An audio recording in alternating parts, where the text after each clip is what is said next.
రాష్ట్రంలో వానాకాలంలో యూరియా కొరత లేకుండా చర్యలు తీసుకుంటోంది సర్కార్. పశ్చిమాసియా ఎఫెక్టుతో యూరియా సరఫరాపై కేంద్రంతో ఎప్పటికప్పుడు సంప్రదింపులు చేస్తున్నారు. వానాకాలం సీజన్లో 13 లక్షల టన్నులకు పైగా యూరియా అవసరమని కేంద్రానికి లేఖ రాశారు మంత్రి తుమ్మల. గ్యాస్ కొరతతో దేశీయంగా యూరియా ప్లాంట్ల ఉత్పత్తి తగ్గిపోయింది.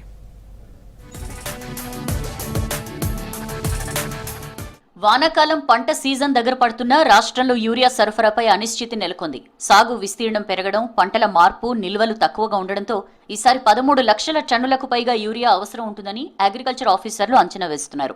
దీంతో వానాకాలం కేటాయింపులను 10 లక్షల టన్నుల నుంచి భారీగా పెంచాలని కేంద్రాన్ని కోరింది రాష్ట్ర ప్రభుత్వం. పత్తి సాగు తగ్గి మక్క సాగు పెరగడంతో యూరియా వినియోగం ఎక్కువగా ఉంటుందని ఆఫీసర్లు చెబుతున్నారు.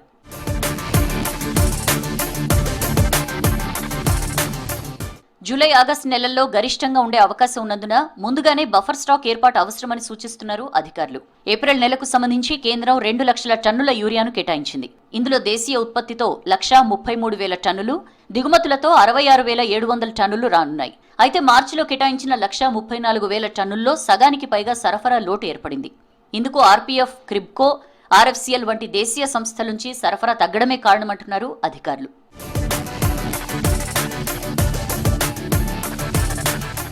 పశ్చిమాసియాలో కొనసాగుతున్న ఉద్రిక్తతల ప్రభావంతో ఎల్ఎన్జీ సరఫరా తగ్గిపోవడం యూరియా ఉత్పత్తిపై ప్రభావం చూపుతోంది. నేచురల్ గ్యాస్ కొరతతో దేశవ్యాప్తంగా యూరియా ప్లాంట్స్ పూర్తి సామర్థ్యంతో పనిచేయలేకపోతున్నాయి. దీంతో నెలకు 9 నుంచి 10 లక్షల టన్నుల ఉత్పత్తి నష్టం జరుగుతున్నట్లు అంచనా. రామగుండం ఎరువుల ఫ్యాక్టరీలోనూ ఇదే పరిస్థితి నెలకొంది. సాధారణంగా రోజుకు 3,850 టన్నుల ఉత్పత్తి జరగాల్సి ఉండగా ప్రస్తుతం 3,300 టన్నులకే పరిమితమైంది. ఇక్కడ ఉత్పత్తి తగ్గితే రాష్ట్ర సరఫరాలపై ప్రభావం పడే అవకాశం ఉంది. మరోవైపు యూరియా సరఫరా సమస్య పరిష్కారం దిశగా రాష్ట్ర ప్రభుత్వం చర్యలు చేపట్టింది.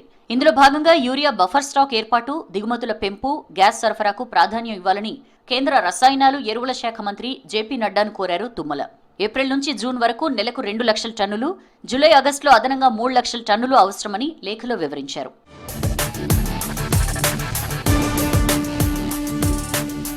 భారత్ తన యూరియా అవసరాల్లో 20 నుంచి 30% గల్ఫ్ దేశాల నుంచే దిగుమతి చేసుకుంటోంది. ప్రస్తుతం యుద్ధ పరిస్థితుల కారణంగా సప్లై చైన్ దెబ్బతినడంతో జూన్, జూలై నాటికి ఎరువుల లభ్యతపై సందేహాలు వ్యక్తమవుతున్నాయి.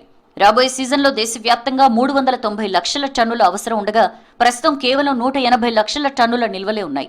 ఈ లోటు పరిస్థితి మరింత తీవ్రం కావచ్చని నిపుణులు హెచ్చరిస్తున్నారు. వరి, మక్క, పత్తి పంటలకు యూరియానే కీలకం కావడంతో సరఫరా లోటు ఏర్పడితే దిగుబడులు తగ్గే ప్రమాదం ఉంది. ఇదే టైంలో అంతర్జాతీయ మార్కెట్లో యూరియా ధరలు పెరగడంతో రైతులపై అదనపు భారం పడే అవకాశం ఉంది.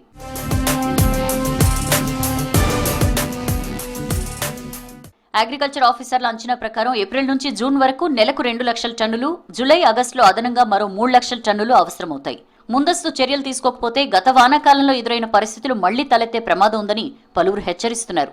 గతేడాది రష్యా, యుక్రెయిన్ యుద్ధం కారణంగా సమస్య ఎదురుకాగా వచ్చే సీజన్లో సేమ్ సీన్ రిపీట్ కాకుండా చూడాలని నిపుణులు సూచిస్తున్నారు.